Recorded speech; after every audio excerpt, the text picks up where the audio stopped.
This is a joint work with Simone André, which is there, and Davide Carolillo is my PhD student, and Rito Sklinos.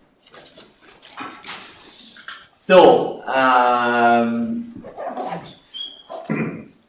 we will look at the profinite rigidity of crystallographic groups and how it connects to logic. So, maybe not everybody here is a logician, so I decided to put some slides on logic, so the logicians will be annoyed, I presume, but we will very quickly go into this. Now, what is a formula of group theory? Well, we just have the terms, we say words, we say they are equal to 1, and then we use connectors and quantifiers, okay? And logicians like to write things like, if you have a table of element G, then your group satisfies the formula phi with this assignment of elements.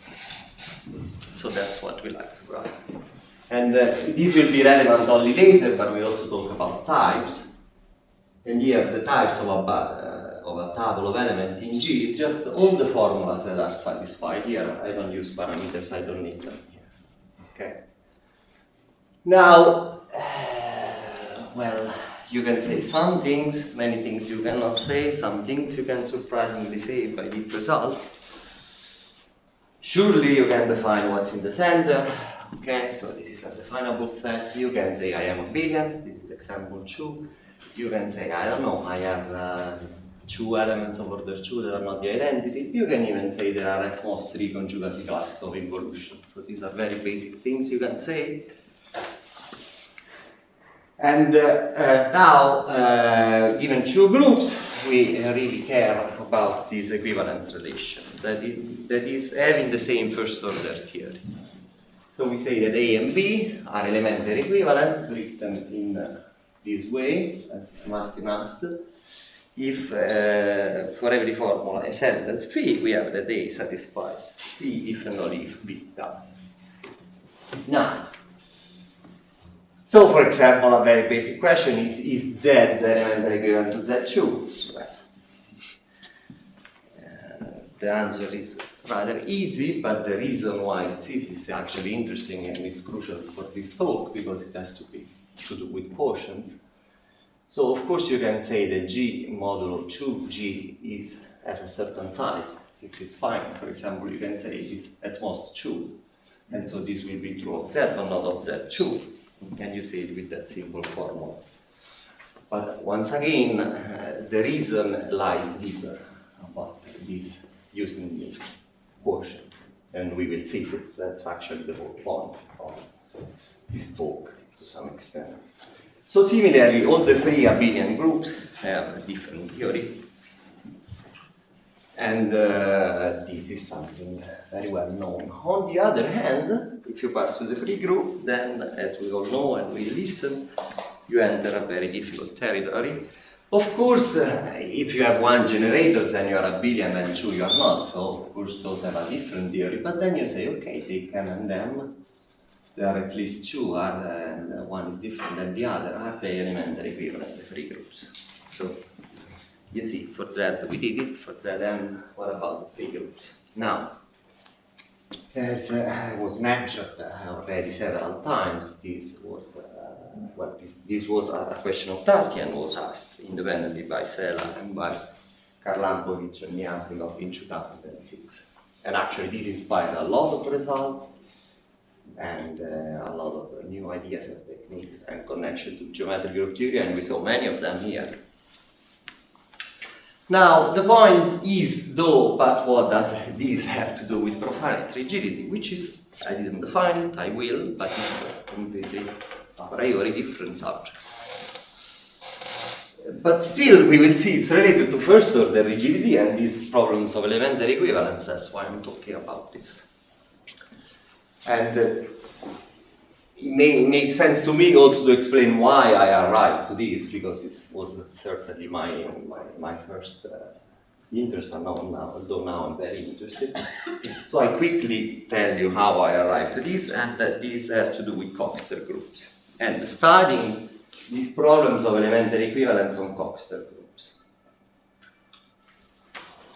So here I will be rather brief because then we will focus on crystallographic groups, but still very quickly what's a Coxeter group. So when you define these kind of groups, you have certain matrices which have one in the diagonal and that's symmetric. So for example, the 2 by 2 are written like that, and we allow finite numbers from 1 to infinity, and outside the diagonal we don't have 1, and also infinity in fact we do allow. Then we denote the alternating word of length k starting at s as this with this bracket sdk, and we use these to give presentations. So this matrix is starting but encoding your presentation. And you use it, you see, because given two generators, S and T, which are the index set of your matrix, you say that S and T, this alternating word of length, now MST, which is the information that the matrix has, equals to TS of MST. So for example, that's 3, this is telling you STS equal TST, so it's a diagonal condition. Or it could tell you that they commute.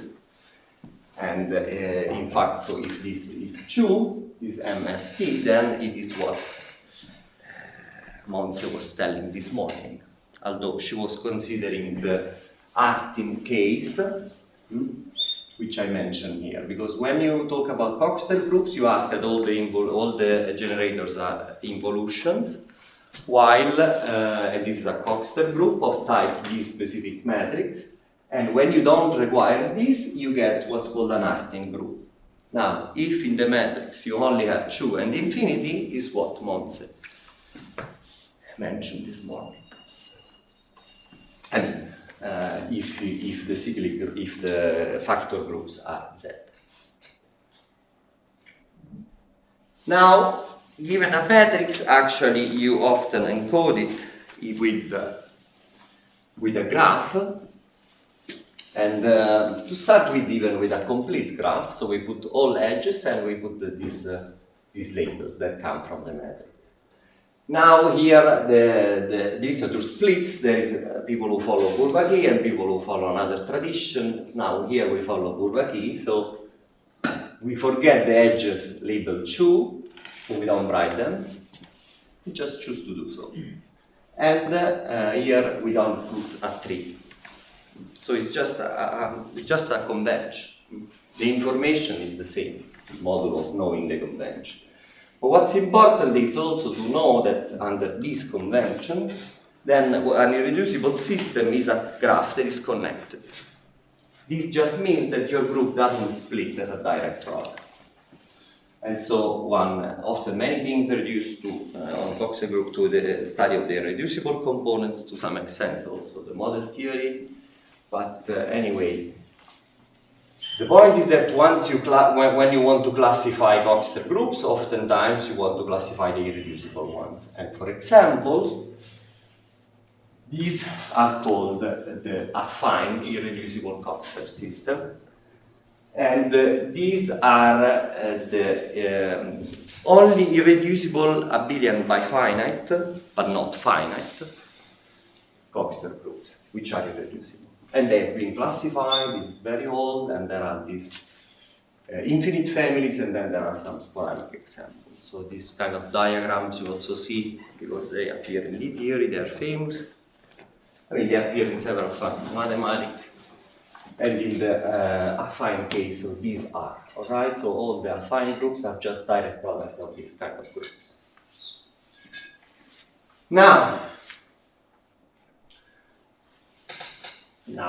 I mentioned that these are abelian bifinite. Actually, they have a very specific shape. So these are what we will see, these are crystallographic groups. But anyway, they are just, you have Zn, and then a semi-direct product with a specific finite Coxeter group that is associated to it. And so, for example, if you take the infinite diagonal group, this is just the easiest semi-direct product you can think of. So it's Z with Z2 that acts in the only way that is non-trivial. So it sends the non-trivial element of Z2 to the to minus the identity. Alright? And in each case you have an associated finite Coxeter group. Alright, so the irreducible affine Coxeter groups are the infinite abelian bifinite irreducible Coxeter groups, if you want to know what they are. Now, and we are getting to profinite rigidity, yeah? But we need one more step. Now, this notion of first order rigidity already appeared in 2 or 3 talks. And so we say that a finitely generated group G is first order rigid if whenever you take another finitely generated group that is elementary equivalent to it, then it must be isomorphic to it. And of course, Fn, the free group on ungenerators, is not first order rigid, by Serra's result and Karlankovich and Yansnikov that I mentioned, and Zn is first order rigid on the other hand. All right. And there is, for example, just to motivate this first order rigidity that now in later years received quite some attention, and one of the authors of this paper is in the room. This is very important, for example, first order rigidity result on non-uniform higher rank arithmetic groups. So there is quite some work, and today it was explained that this is very different than the hyperbolic world, and this is an important subject. Now, so in studying the model theory of Coxeter groups, then I stumbled upon this question: what about the first order rigidity of the affine Coxeter groups? Because they are, of course, one of the main classes of Coxeter groups. And at first we thought, okay, well, this must be easy, these are abelian bifinite, it cannot be so difficult. And we will see that there is something deeper lying in here, or anyway, there is this connection to profinite rigidity. By the way, with Simon, we proved many beautiful results, strong results on first order rigidity for many other Coxeter groups, hyperbolic maybe, but I won't mention them here. So the point, finally coming to the subject of profinite rigidity, well, we know what's a residually finite group, but so now, whenever you have a residually finite group, you consider its profinite completion, it embeds in it, and the question of profinite rigidity is this. And you will see it's like first order rigidity, isn't it? I now state it. You have a finitely generated residually finite group G, and you say that it's profinitely rigid if whenever you take another finitely generated residually finite, and they have this time not elementary equivalent, but the profinite completion are isomorphic, then the groups are isomorphic. But it's a form of rigidity, like first order rigidity. And profinite rigidity is a very active field of research. Martin organized, together with others, a few weeks ago in Cambridge, a very beautiful workshop. I was there, and there are so many beautiful results in this area. It's a very nice area. One of the big open questions is if finitely generated and abelian free groups are profinitely rigid, and this is considered maybe untractable for the moment, although there is work on it. And Martin gave the first example, as far as I know, of a group that embeds F2, at least, that is profinitely rigid in this sense. And so we see, finally, we have first order rigidity, we have profinite rigidity. What's the connection? The connection is that by an old result of Auger from the 80s, actually, two finitely generated abelian bifinite groups are elementary equivalent if and only if they have isomorphic profinite completion. So we are talking about the same thing. Finitely generated abelian bifinite groups are residually finite, so really profinite rigidity is first order rigidity for this class of groups. So we have these two traditions, and they meet, unfortunately, only here. It would be nice, but as far as I know, only here they meet. What can you do?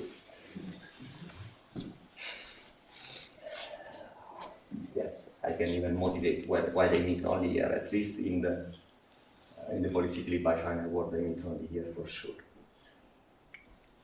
But so, as I said, we were studying this problem of elementary equivalence, so we studied the problem of, first the rigidity of affine Coxeter groups. We solved the problem with Sklinos, and then we realized that actually then we solved the problem of profinite rigidity of affine Coxeter groups, which we discovered was an open problem posed in this paper. And so we are pretty happy about it. And then months after our submission, actually a purely group theoretic proof, which used very different methods, appeared. So we are very happy. 2 different proofs, and this is the end of the story. Well, we will see. So anyway, where they met, model theory brought some light for sure. Now, the point is that this up to here was just a motivation. So how I arrived to studying these problems of profinite rigidity in crystallographic groups. Because these affine Coxeter groups, they are specific crystallographic groups. And so now we will, for a while, talk about profinite rigidity, or if you like, first order rigidity of crystallographic groups or other crystallographic groups. And now what's behind this proof that we found. And later we will talk about a topic that I find very interesting, which is profinite homogeneity. And we will mention, well, maybe something about modules, if time permits. Now, what's an affine? An affine crystallographic group? So here there is the abstract definition, then we will see an algebraic, geometric definition, then we will see an abstract one. If you like, it's a subgroup W, let's call it, of the subgroup group of E. E is a finite dimensional real Euclidean vector space that is discrete and compact. But just abstractly is really an abstract group that sits in this sequence. So you have, and now the notation is important because I will use it, so I invite you to keep it in mind. This TW is called the translation subgroup, is a free abelian group of finite rank, so it's this Zn. And W modulo TW is a finite group, which is called the point group. And this sequence might split or not. If it splits, it's called a split crystallographic group, otherwise it does. So an abstract group is an affine crystallographic group if and only if it contains a free abelian subgroup of rank n that is normal of finite index and maximal abelian. Okay, you can also describe them abstractly this way. Now, what's important, our solution is actually module theoretic, so this has to do with modules. Now, where do the modules come from? Well, the modules come from the fact that there is an integral representation, of course, behind this. Because W0, so this gives a faithful action on G, L, and Z whenever you have such a group, of course. And this gives a module. It gives a Z W0, so W0 is this point group. No, this doesn't work. It does work. This W0 is the point group, and then ZW0 is the integral group ring, and so we have, whenever you have one such group, we have an associated module. And now I denote with LW the associated module. But it's important that TW is an abelian group and LW is a module. A ZW0 module. We will see soon why I insist on this distinction. Anyway, 2 abstract crystallographic groups are isomorphic if and only if there is an affine realization that conjugate and an affine motion that conjugates one in the other. So actually classifying them up to isomorphism is the same as classifying them geometrically. And in fact, the solution that we will see in a moment goes through the geometry of the problem of classifying these groups.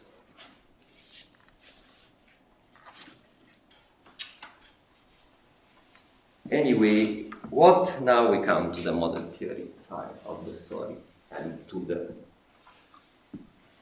the connection to profinite rigidity. Now, in the literature on profinite rigidity, one uses the term genus, which comes from number theory.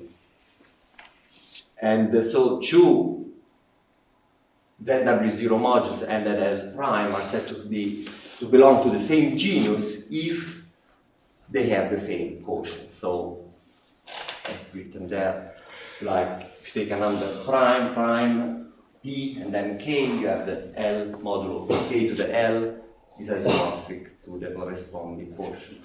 As modules, okay? As modules. So they are in the same in the same genus if they have the same quotient. Now, if you have a lemma that we prove, if you have W and W prime two crystallographic groups, they are elementary equivalent, or if you like, they have the same profinite completion, if you prefer the abstract, the group theoretic point of view. Then they are very close. So, of course, they will have the same translation subgroup as an free abelian group. They will have isomorphic point group, and they will have what they call translation lattices, so these modules that are in the same genus. It's not surprising, maybe it's not difficult, this lemma, but what's crucial is this tree. So you extract from this elementary equivalence, you extract this homogeneity of the two modules. And now, though the problem of two modules of this kind having the same genus might appear an easy problem, but it's not an easy problem at all. Because it's a problem of number theory, essentially. And there are counterexamples to the G. There are these famous, for example, examples that for any prime which is at least 23, there is a split extension of Z modulo PZ which acts on Z to the P minus 1, so that would be 22 if you take the smallest one. That is not profinitely rigid or personally rigid.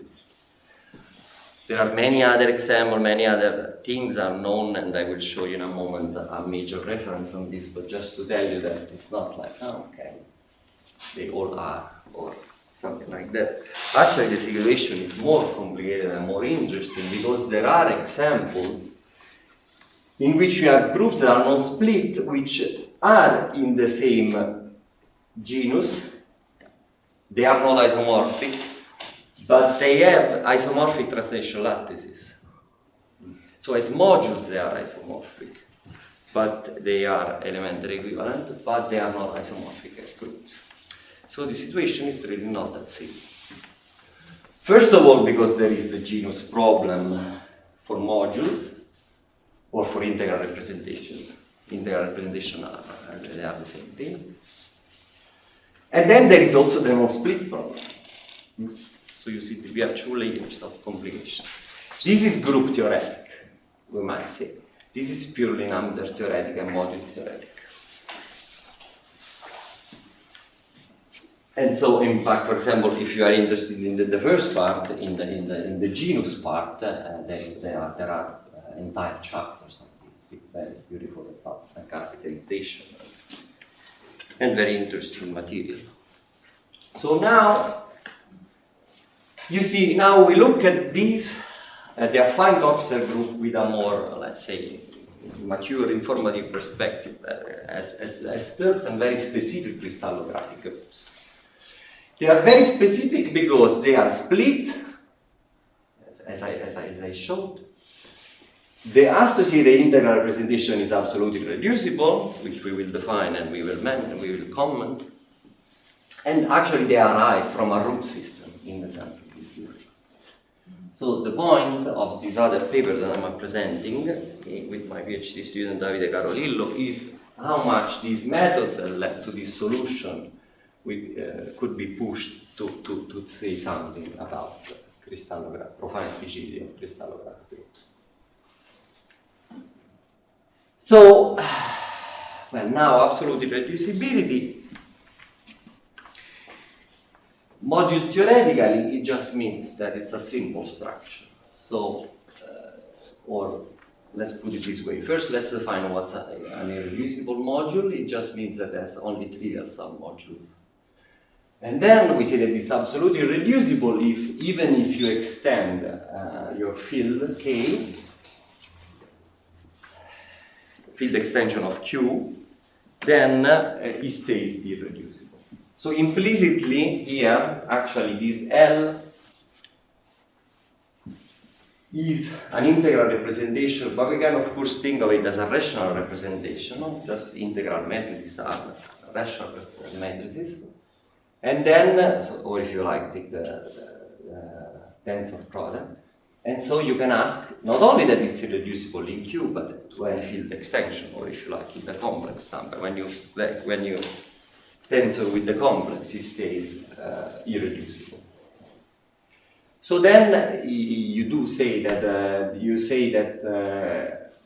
such lattices, such modules are absolutely reducible if indeed they are irreducible in this sense when you extend the field. And a crystallographic group, you say it's absolutely irreducible if the associated module is.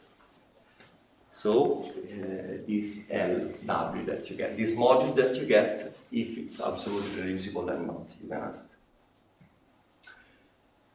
And of course, absolute irreducibility is a very strong condition, and actually behind the proof of the first order rigidity of the affine Coxeter group, there is just the absolute irreducibility in a sense of these groups. Because it is true that finite direct products of absolutely irreducible split crystallographic groups are profinitely rigid. So that's the reason actually why, if you like, the affine Coxeter groups, which are split crystallographic groups that are absolutely reducible, are first order rigid. So this would explain actually more abstractly what is going on. But the situation becomes more interesting if we ask what about non-split extensions, first of all, and even more interesting, what about integral representation that arise from root system in the sense of Lie theory, but they are not these affine representations. So this would be the last, well, indeed, the spirit, the last generalization, and in my mind it was, and of these methods that we found. And thankfully things went the right way. Now to explain this is a bit technical, but what does it mean that a crystallographic group arises from a root system even? Well, I won't explain everything now. I will go fast, but a reflection is just in a vector space. You know, you just split your space in two, so you have and it's an involution. Let's put it this way. So this is what's a reflection. And now you say that, and you say that it's essential if you only have trivial fixed points.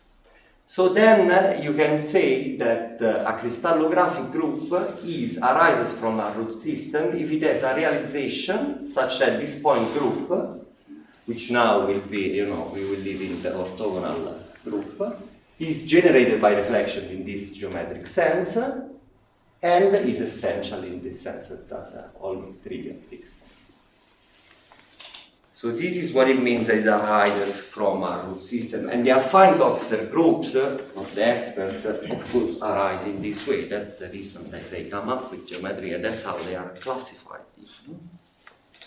So, but these aren't the only ones, not only the affine ones arise in this way. So this is so independent universe from the point of view of Lie theory.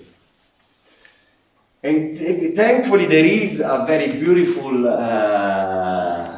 classification of the crystallographic groups that arise in this way. This is due to Maxwell from the 70s, and then was taken up again in the 90s by Martinez, which made explicit certain calculation implicit in Maxwell. So now I will scare you a little bit showing you some tables, but just to convince you that really they were classified and there are all these lists in these papers. Of course, we won't go into this. But just to let you know, you see, you have in this column here, for example, you have the lattices, so the modules. This is representing the modules, and then for each module, you know how many non-split extensions or split extensions there are. So you know everything. And you have other lattices, so other modules, not only the affine, the one that come from the affine representation. The point is, can we prove profinite rigidity for all of this? That's what I'm trying to do, and we can. Okay, that's what I'm doing. So here you see, you really got these are all the representative, for example, of the extension, which are not necessarily split, but Martinez actually described. And actually, if you use this abstract machinery plus the right amount of really going through cases, you can prove that they are all profinite. And in each case, we find a formula that is true in one and not in the other. So we really use I'm not saying it's the only way, but we give a model theoretic proof. But it's not just checking, and there is some serious theoretical work. First, we use that all the translation lattices are absolutely reducible, and then for any extension, split and non-split, if there are only two, you are fine. But if there are two split extensions, as we saw, it might happen that they are still elementary equivalent. But this does not happen here. And so, well, this was satisfactory to me in the sense it's okay. This is the last generalization I see of this proof that I have found. And now we move to the topic of homogeneity. So, and this is joined with Simon, that's in the audience. And this excites me, it's nice. It's somehow some new ideas. Well, the problem of homogeneity is not new at all. Model theorists really care about this, and in particular group theorists have been caring about this at least in the later years. So for us, a structure is homogeneous if whenever you take two tuples that have the same type, they do have the same type if and only if they are in the same orbit. And this need not happen at all. Of course, if they are in the same orbit, they have the same type, but it need not happen if they have the same type. They are in the same orbit. We will see when they are in the same orbit from the point of view of the Moster model, but not of the structure you start with. I will explain this in a moment. Okay, but so we really care about understanding when groups are homogeneous, in particular groups, structures in general. To convince you that this is something we really care about, there is this beautiful paper of Princess and Claude. Actually, let me say, Abdelrazak Hussein also proved it. Yes, it's true. I should have mentioned this. Yes. This is my fault because I always feel very bad. Yes, it's true. I should have put. Yes. Although I'm biased by Princess, is my friend. Yeah, in fact, it was. Yes. Well, I don't it just know shows why, how random they say. In fact, yes, I'm aware. But no, this is my fault because I was yeah, aware. No, thanks, because yes, fine. And so, in fact, even more. There was this was a question of cell, I believe, and it was solved actually by Perin and Sklinos and also by Musim. And so three groups are homogeneous in this sense. When three groups are okay here, they say strong LF0 homogeneous is what I call homogeneous, just for simplification. This was very nice, and since then there are many other papers. Simon have wonderful results on all this, and with torsion the things become much harder, but without torsion I think Lowe has a characterization of when you are homogeneous for hyperbolic groups. But anyhow, let's get back to crystallographic groups. Now, as I mentioned already, actually, from the point of view of model theory, having the same type is the same thing as being in the same orbit in the Moster model, which is just a large saturated elementary extension. So what we are asking, actually, if there is a mismatch between the orbits of the structure you start with and orbits that are induced by this, because you could merge certain orbits. That's what happens when you fail homogeneity, and you do fail homogeneity even in the hyperbolic curve. But this motivates this definition, and you will see that the motivation is appropriate in the sense that it has a specific meaning in the affine bifinite world. And we will see that actually this connects to something else. Anyway, we say that even take a finitely residually finite group, you say that it's profinitely homogeneous if the following happens. You take two tuples and you ask, and if there is an automorphism of the profinite completion that sends one to the other, then there is an automorphism of your group that sends one to the other. Okay? So this is different outside of the affine bifinite world than homogeneity, but it makes sense for any residually finite finite group. But what's nice is that in abelian bifinite groups, this is the same thing as homogeneity. So, actually, this profinite phenomenon, which is purely profinite, and we will see that actually has been considered in the literature before.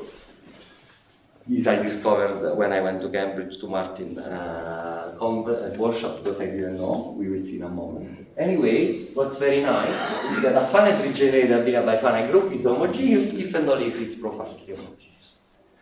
As first order rigidity corresponded to profinite rigidity, homogeneity in the sense of model theory corresponds to profinite homogeneity. So it's perfect, they correspond.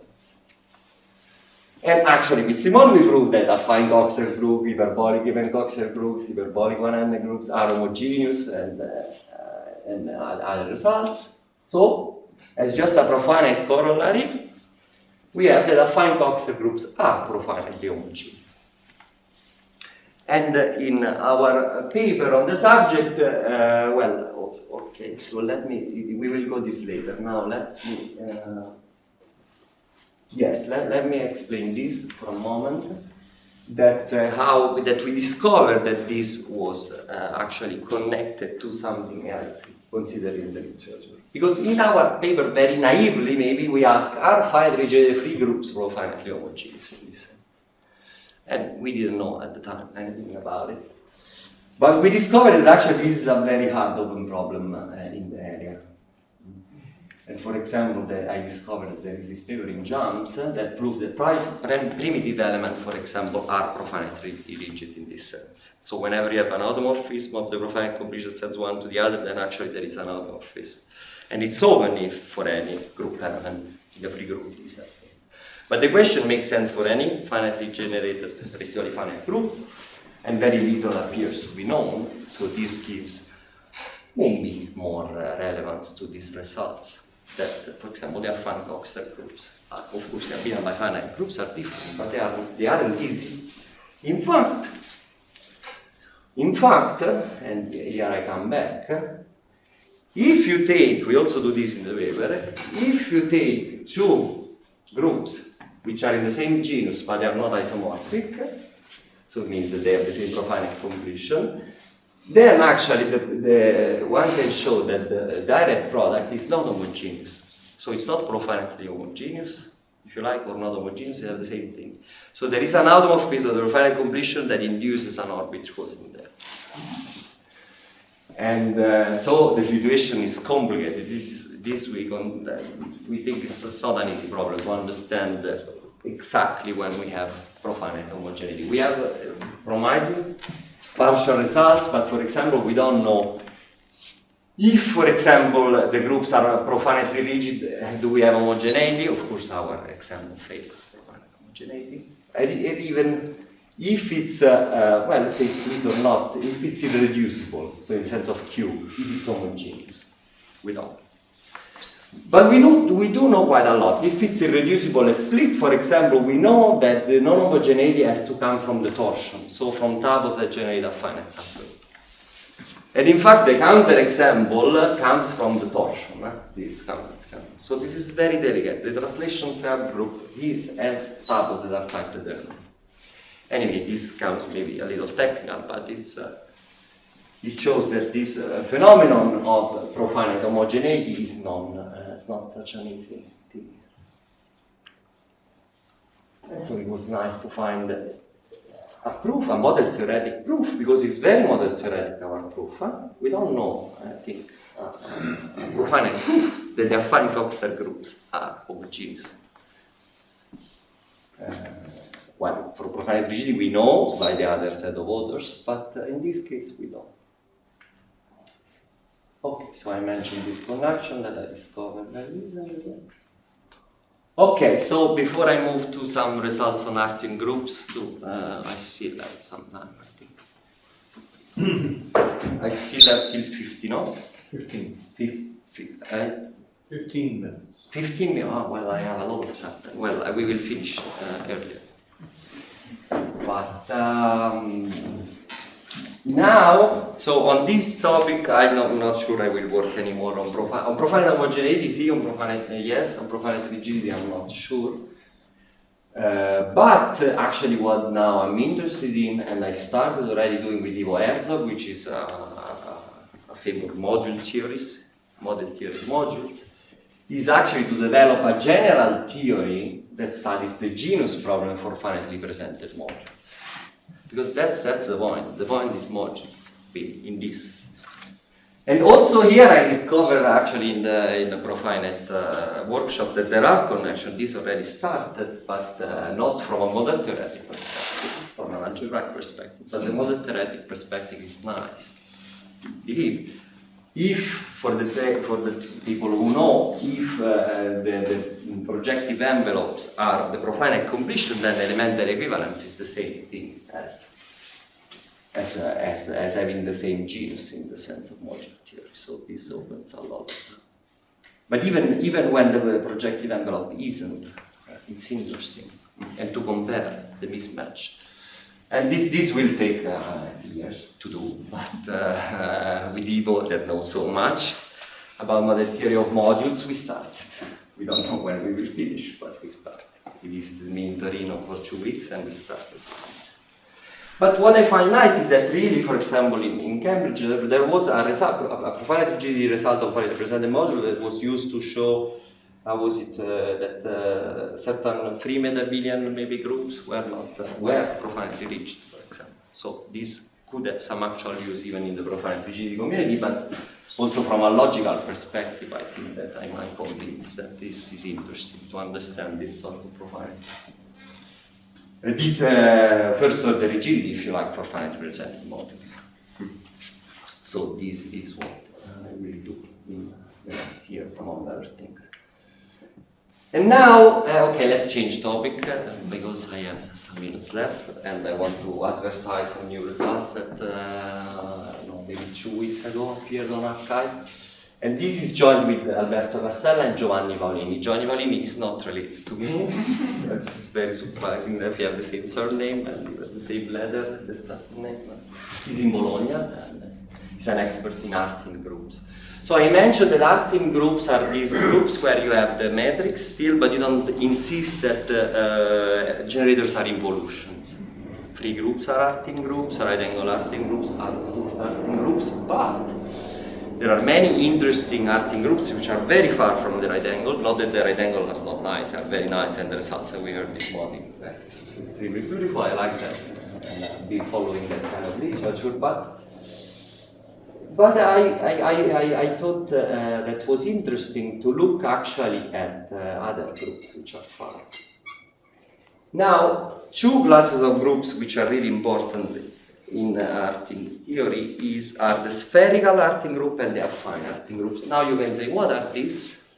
So in Artin groups, you often say that an Artin group has a property if the associated Coxeter group has. So a spherical Artin group is one that, if you take the corresponding Coxeter group, is finite, which is called spherical. Affine, when it's affine, and we saw the affine Coxeter groups. And Artin groups are very hard in general, like it's open if they are torsion-free.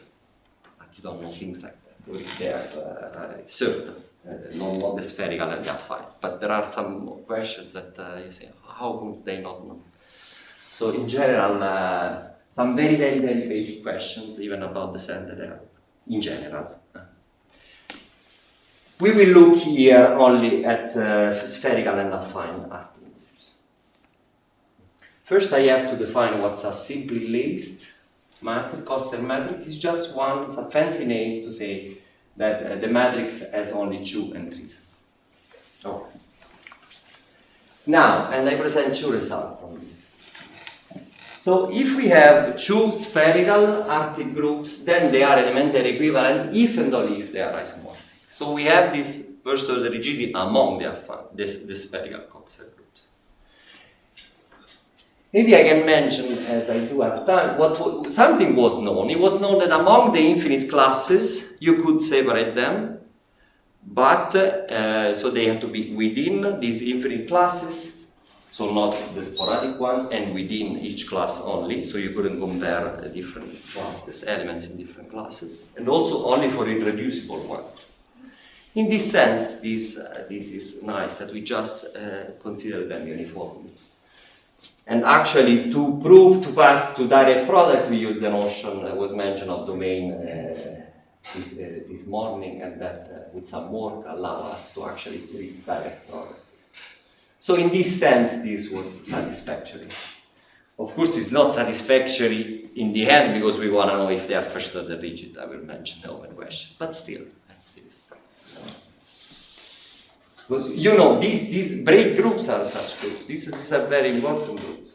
These appear everywhere in combinatorics mathematics. So we were anyway rather happy. This uses results of Simon, by the way, that hyperbolicity is an elementary property, for example, and many other things. And Simon helped us also with some practicalities.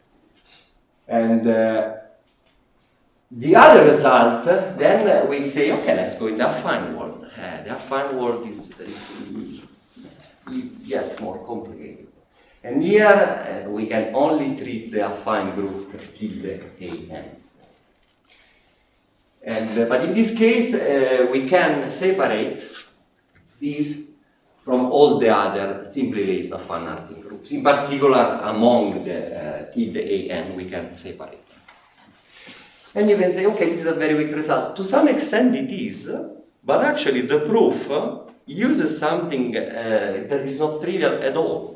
In fact, we have to prove, and this is the main contribution of Giovanni, we have to prove a result of independent interest, at least the proof we found, an homological result of independent interest, that relies on this Invenciones paper on the K-pi1 conjecture for affine Artin groups. Maybe there is another. But the only proof we could find actually used this, that there is an homological way of finding them. Actually, and the description of the endomorphism of AN, so that it has to be a split extension, and then it has to be a retract one of the other, the 2 groups, and then with the homological reasonings, you can exclude these elements. And actually, it's only suffices that they have the same existential theory, by the way, it's written by I haven't mentioned. So it's maybe a weak result, but with an involved proof. And the question is really that I want to advertise, because I think that this class of groups have maybe not received enough attention in the modern theoretic community, but in the group theory community, definitely they have received attention. There are hundreds of papers on these groups. So spherical Artin groups and affine Artin groups are they first order rigid? That's the question. We will see. And this is it. And these are the references.